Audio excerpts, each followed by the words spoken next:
তো জানো তো বন্ধুরা, আমরা একটা অনুষ্ঠান বাড়িতে গেছিলাম, আমি আর আমার মেয়ে। সেখানে একটা রিক্সা করে গেছিলাম। যেই ঠিকানা রিক্সাওয়ালাকে দেখিয়েছি সেই ঠিকানায় রিক্সাওয়ালা আমাদের পৌঁছে নিয়ে গেছে, কিন্তু বাট অনেক কষ্টে, অনেক রাস্তা ঘুরিয়ে ঘুরিয়ে। ব্যাপারটা হয়েছে, উনি আমাদের 70 টাকা চেয়েছে।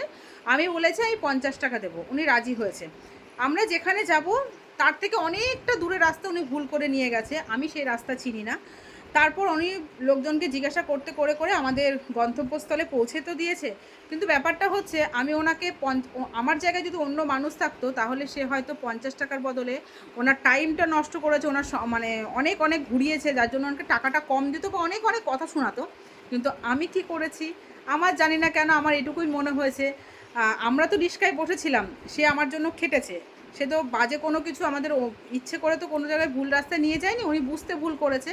ওনারও তো কষ্ট হয়েছে বলে এতটা রাস্তা উনি নিজের পায়ে মানে রিক্সা চালিয়ে নিয়ে গেছে, দেখছি দর করে ঘাম ঝরছে। আমি 70 টাকার জায়গায় 50 টাকা বলেছিলাম, সেখানে আমি ওনাকে 10 টাকা বেশি দিয়েছি। এতে কি আমি খারাপ কাজ করেছি না ভালো কাজ করেছি, তোমরাই বলো। আমার মনে হয়েছে যে লোকটার কষ্ট হয়েছে, এই কষ্টটা বুঝেই আমি ওনাকে 10 টাকা বেশি দিয়েছি। তো আমার মেয়ে বলছে যে মা তুমি 50 টাকার বদলে 60 টাকা কেন দিলে?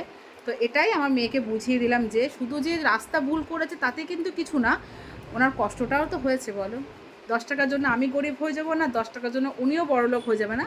কিন্তু ওনার কষ্টটা দেখে আমার খারাপ লেগেছে, এর জন্য আমি 10 টাকা বেশি দিয়েছি। ঠিক করেছি কিনা বলো?